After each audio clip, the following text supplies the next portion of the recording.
ಬಂದಾಗ, ನಷ್ಟ ಆದಾಗ, ನೋವು ಕಾಡ್ತಾ ಇದ್ದಾಗ, ಏನೋ ಕಳೆದು ಹೋದಾಗ, ಬೇಕಾದ್ದು ಸಿಗದೇ ಇದ್ದಾಗ, ಇಂಥ ಹೊತ್ತಿನಲ್ಲಲ್ಲ ನೋಯ್ತೀವಲ್ಲ, ಬೇಯ್ತೀವಲ್ಲ, ಇನ್ನೇನು ಮುಗಿದೇ ಹೋಯಿತು ಬದುಕು ಅಂತ ಅಂದ್ಕೊಳ್ತೀವಲ್ಲ, ಹಾಗೆ ಅಂದ್ಕೋಬಾರದು ಅನ್ನೋದಕ್ಕೆ ಇಲ್ಲೊಬ್ಬ ಪ್ರಾಜ್ಞ ಇನ್ನೆರಡು ಉದಾಹರಣೆಗಳು ಮೂಲಕ, ಇನ್ನೆರಡು ನಿದರ್ಶನಗಳ ಮೂಲಕ ಅದು ಹಾಗಲ್ಲ ಅಂತ ಹೇಳ್ತಾನೆ.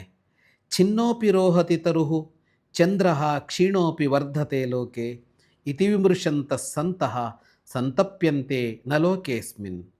ಮರವನ್ನು, ಅದರ ರೆಂಬೆಗಳನ್ನು ಎಷ್ಟು ಕಡಿದರೂ ಅದು ಮತ್ತೆ ಚಿಗುರುತ್ತೆ. ರೆಂಬೆ ಕಡಿದರು ಅಂತ ಮರ ಸತ್ತೋಗೋದಿಲ್ಲ. ಚಂದ್ರ ಕ್ಷೀಣವಾಗ್ತಾ ಹೋಗುತ್ತಾನೆ, ಅಮಾವಾಸ್ಯೆ ದಿನ ಇಲ್ಲವೇ ಇಲ್ಲ ಅಂತ ಆಗುತ್ತಾನೆ, ಆದರೆ ಮತ್ತೆ ನಿಧಾನವಾಗಿ ಬೆಳಗ್ತಾ ಪೂರ್ಣಿಮೆಯ ಚಂದ್ರ ಆಗುತ್ತಾನೆ. ಛಿನ್ನೋಪಿ ರೋಹತಿ ತರುಹು ಚಂದ್ರ ಕ್ಷೀಣೋಪಿ ವರ್ಧತೆ ಲೋಕೆ.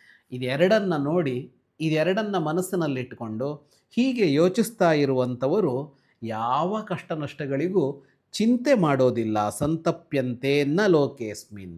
ಹಾಗಾಗಿ ಚಿಂತೆ ಬೇಡ, ಕಡಿದಷ್ಟು ಚಿಗುರೋಣ, ಕ್ಷೀಣವಾದಷ್ಟು ವೃದ್ಧಿಯಾಗೋಣ. ಶುಭಂ ಭೂಯಾತ್.